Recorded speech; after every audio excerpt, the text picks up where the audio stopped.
Hello everyone, welcome back to Double Clutch Auto Reviews. Thank you so much again for tuning in. My name is Mark and today I'm here with two living legends. These are both 1990 Nissan 300ZXs. We have the naturally aspirated one on my right and we have the twin turbo one on my left. Both of these iconic Japanese sports cars from the 90s are owned by my friend John, and he's kind enough to let me drive both of them for you guys today, and we're going to compare the differences between the two. As I said, both of these are 1990s and they are the first generation of the Z32 platform. And we'll start off with talking about the infamous engines that are stuffed underneath both of these cars' hoods. Both of these cars have the VG30DE motors, but we're going to focus on this one's with the VG30DETT engine. There's a lot of numbers and letters going on with the name of this engine, I get that, but bear with me because there's all a reason behind it. Let's dive in and check it out. We'll start with the VG part of the engine name. That's the engine code that Nissan gave both of these cars' engines. The 30 stands for its displacement. Both of these engines are 3-liter engines. The D stands for dual overhead camshaft, but given the fact that both of these cars are V6s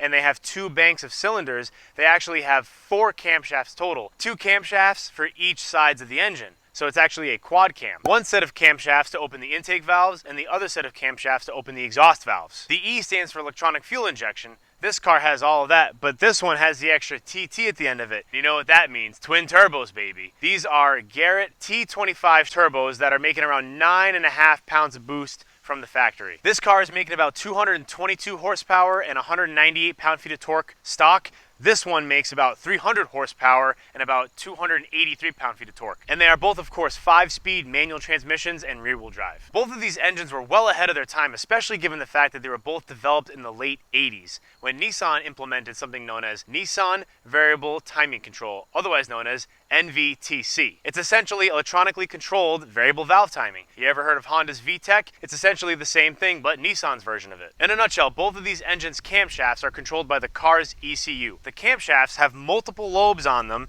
that can be switched via a multi-piece timing gear with a cam phaser to open and close the valves at certain speeds and different RPMs throughout the entire rev range. At higher RPMs, when you're accelerating through the power band, the camshafts can switch over to allow for an advanced camshaft timing. This opens the intake valve sooner, increasing low-end torque and throttle response. I know it's a lot to take in all at once, but if you want to nerd out while you turd out like Uncle Jerry says, I'll link the Donut Media video here below so you can get a more in-depth explanation of how this engine does what it does. To put it frankly, at idle or lower RPM speeds, these smaller lobes on all of the camshafts are utilized to allow less air in and out of the cylinders to get better fuel economy. On the contrary, at higher RPMs, under full throttle load when accelerating, or at higher speeds, the camshaft lobes can be switched over, which allow more air into the engine, thus creating more power. So essentially you get the best of both worlds out of these engines. At lower RPMs, you get better fuel economy,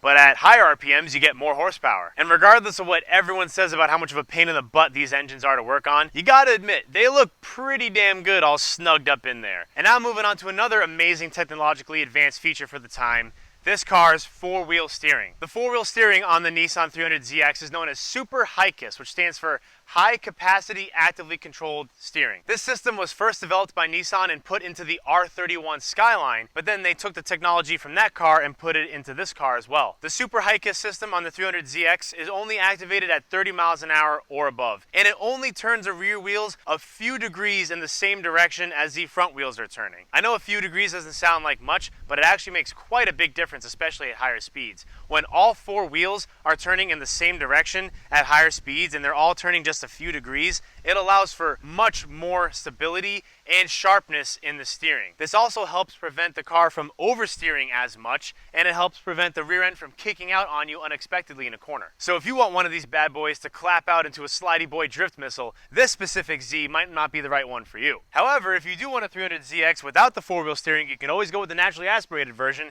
That'll be perfectly fine for your drifting pleasure. However, if you do need a twin turbo 300ZX for your drift missile, you can always disconnect that rear steering by changing the power steering pump. Many people have done that in the past. The Super HICAS 4-wheel steering system in the 300ZX is also controlled by the car's ECU, and it is receiving information from multiple sensors all throughout the car, including speed sensors, steering angle sensors, and steering input sensors. All of this information is being received, processed, and implemented into the car's rear steering at a fraction of a second, multiple times a second, every single second that you are driving this car. And it is applying the correct amount of angle to the rear wheels based on any situation. That is truly amazing to think about. This technology was around in the 80s. I mean, this is not some modern technological masterpiece from 2023. No, this car was built and developed in 1989. I was -4 years old. Hair metal was at an all-time high in popularity. It is just truly mind-blowing to think the amount of technology and engineering that went into this car back then. What happened to you, Nissan? Now all we get are Jatco CVT transmissions that fail after 30,000 miles. I mean, these were your glory days. This is truly an incredible car with tons of amazing technology for modern times, let alone 32 years ago. Now that we've gone over all the tech-heavy features of the 300ZX, let's move on to another reason why this car is so iconic: the styling. There is no denying that the 1990 Z32 300ZX is just truly a beautiful car. I think this is a timeless design. Both of these are the 2+0 option, which means 0 back seats. So the wheelbase of both of these cars is 96.5 inches. The US domestic market version of the 300ZX, this one with a naturally aspirated motor, weighed 3,350 pounds. This one, the USDM twin turbo, weighed 3,422 pounds. And of course, I cannot do a review on two 300ZXs without, of course, mentioning these yet again iconic headlights. There's a very interesting story behind these headlights and actually the whole design behind both of these cars. Usually when a car is being built, the engineers have a lot more of the final say over the designers about how the car is actually going to look when it comes off of the assembly line. But for this car, it was a little bit different. The lead designer of the Z32 300ZX, Toshio Yamashita, fought tooth and nail with the engineers of this car, basically over every decision from bumper to bumper. Toshio's goal was to not to stray too far from the design prototype. One thing that Toshio really focused on was the 60-degree angle of these sleek, low-profile headlights. The engineers of this car actually wanted to make a headlight design that was much more upright at a 45-degree angle instead of 60, that was much easier to manufacture. When the engineers went back to Toshio to try to change his design of his low-profile, sleek, and aggressive-looking headlights, he would always respond with no, no, no. So much so that he became known as Mr. Yadashita instead of Mr. Yamashita. Yada roughly translates to no, no, no in Japanese, which he was always known to be saying to the engineers. Toshio went above and beyond to find specialized small projector lamps for these headlights to keep that sexy 60-degree sloped angle design. He was able to keep the low-profile, sleek look of the 300ZX without implementing pop-up headlights. Pop-up headlights were around back then, but they were starting to get away from them, so he wanted to do it without making these pop-up headlights. And that was mainly due to pedestrian safety laws that were implemented back in the late 80s and early 90s. If you have pop-up headlights with two big pointy bits sticking up, you can imagine that if you get hit by a car with one of those sticking out, it'll do a lot more damage instead of just a sleek,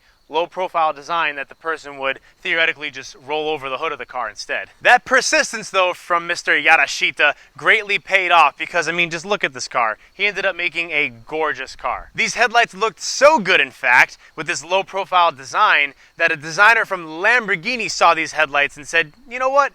I want to put those on the new Diablo. And what's very funny is Lamborghini actually tried to hide this fact. If you notice on the Diablo, there's a little piece of carbon fiber over the top of the headlight, but if you pull that off, it'll say Nissan right on the headlight. I do have to mention though, Lamborghini did not steal this headlight design. They did it with Nissan's permission, under license and whatnot. However, it's just something to think about that a supercar designer saw these headlights and how they made this car look, and wanted to put them on his car. That is truly something else. Depending on which model you get, these cars cost around the high 20s to low $30,000 range back then in 1990, which is adjusted for around the high 40s to mid $50,000 range in today's money.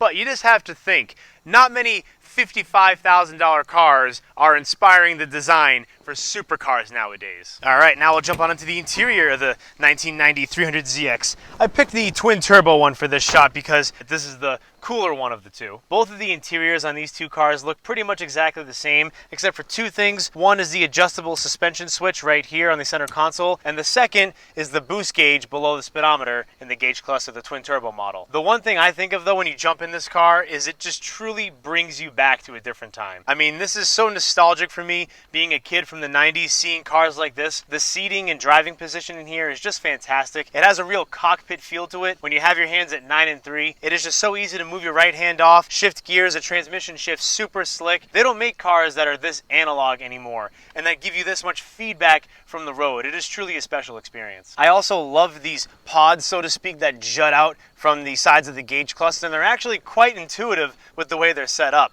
We have our hazard switch, our climate controls, and our windshield wiper controls on the right, with our headlight controls and our cruise control buttons on the left. I also really love the fact that the key kind of looks almost like a revolver. It has a very interesting look to it. I've never really seen a key like this. And something else to note, to remove the key, you can't just pull it out of the ignition. You actually have to push this little button and then remove the key. And of course, both of these have the removable T-tops, and they are very easy to remove and put on by yourself. You can even do it with one hand. And lastly, I'd like to mention the B-posts on these doors. Opening this door, you can see that this B-post kind of juts out. It almost looks like it's a hook that's gonna nag you if you're not careful. It's just a very interesting design touch that you're not used to seeing in cars these days. It's not even like it's a frameless door like on a Subaru, for instance. It literally has just the B-post sticking up. Besides making fun of that B-post jutting up from the back of the door, it's actually a structural design piece that helps with the rigidity of the car, and that's where the top of the seatbelt is mounted.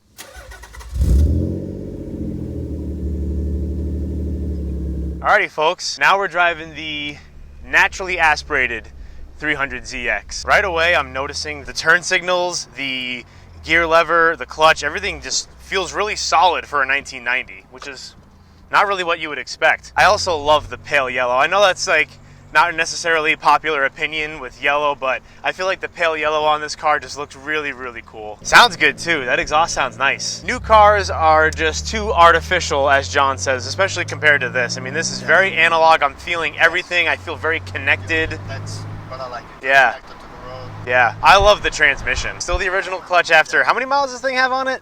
138,000 miles. That's pretty impressive, and it still feels great. Rev matching is also super easy. Downshift, flip the throttle, no problem.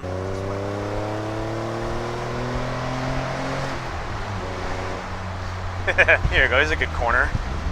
Downshift, come on in. This is a pleasure, man. We'll do a little pull, so we have an open road.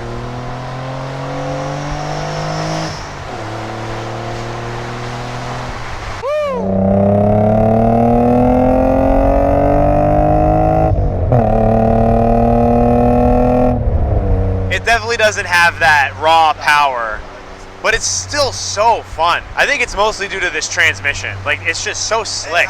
So slick. Double downshift a second.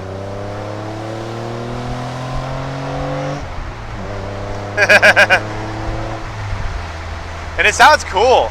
Yeah, she has a nice sound. Yeah, I dig the sound of this car. I find these controls super intuitive as well. Easy to reach. You don't have to take your eyes too far off the road. Yeah. And I mean, that was the idea. Right.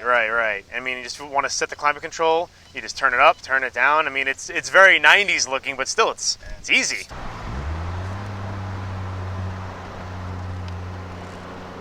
Look at that.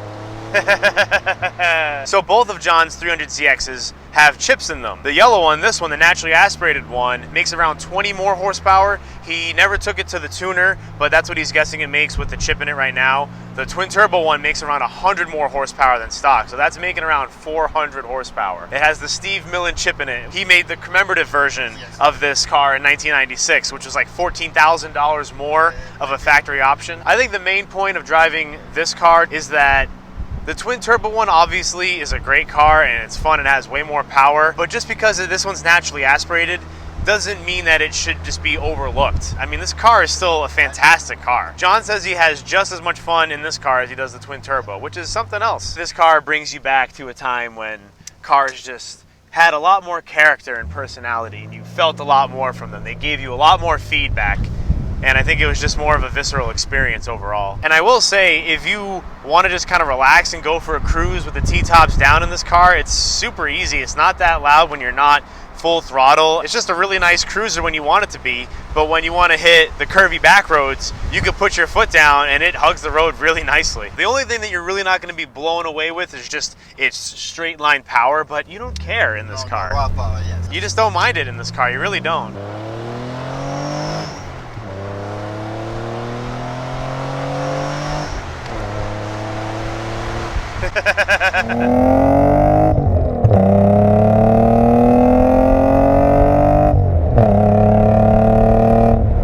And I know it's not a true convertible, obviously, but I mean, you pretty much get 90% of the same experience with the T-tops as you would a convertible. Modern cars are great, the technology is awesome and they perform very well, but they just don't feel like this. They just don't give you this raw experience. Modern cars are a lot safer in that regard. They keep you safer, they keep you on the road more easily with all the electronic stability control and whatnot, but they just don't reward you like this car does. This car isn't going to keep you out of trouble like modern cars will. You have to pay attention when you're driving this, but that makes it that much more fun. I also like how the window switches are like front and back, but it's not like side by side. Like they did it like a very sleek profile where they just did like, you know, one on top of the other.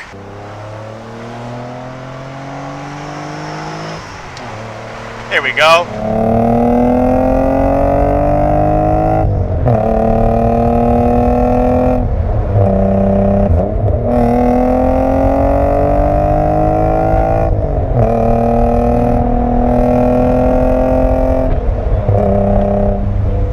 ZX is certainly one of the JDM greats to come out of this 90s era, but it's unfortunately not talked about as much. Here we go, big corner. Nice. Another big corner. Look at that, John. Beauty. The seats hug you nicely enough to be locked in when you're around a corner, but they're not uncomfortable at all. Thing's fun, man. Thing's a lot of fun. All right, John, now let's take out the twin turbo and let's feel the difference.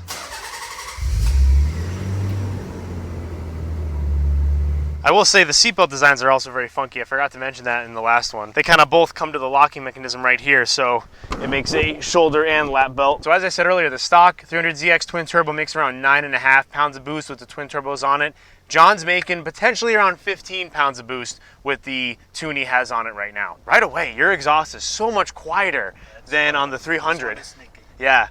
So much quieter. I can immediately tell that we have a lot more power. I'm like half throttle. I can hear those turbos spooling up. Oh yeah, mid-range torque is so much more present on this car, absolutely. The twin turbo also came with adjustable suspension. It's just a little toggle switch right in the center console. Right now I'm in touring. We'll switch it over to sport. Oh yeah, so much more power.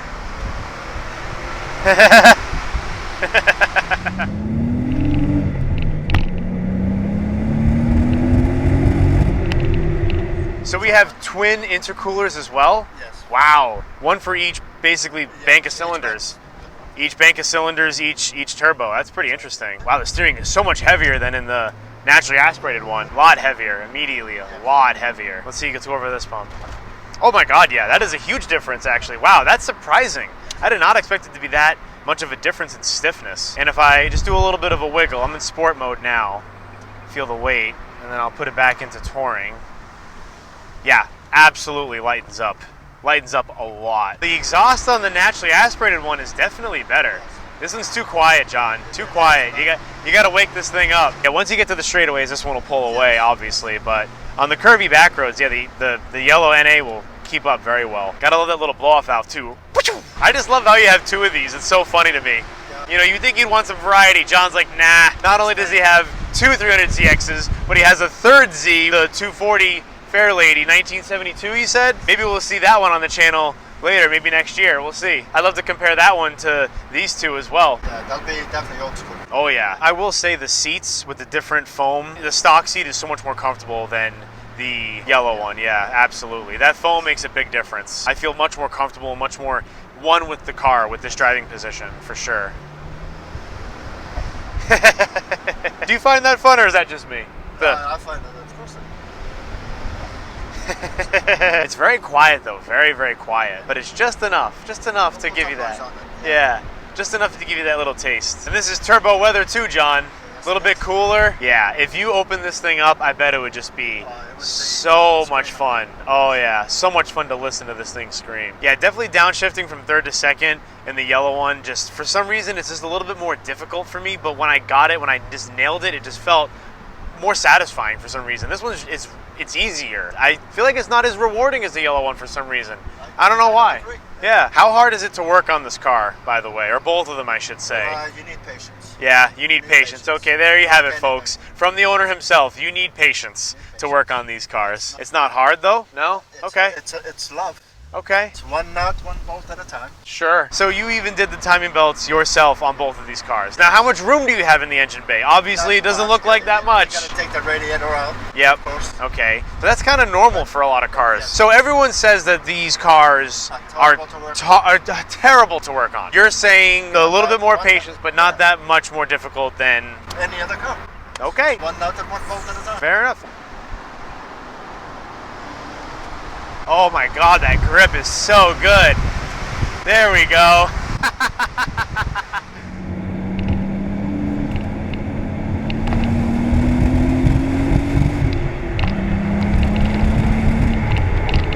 I can tell you like driving too. Oh yeah.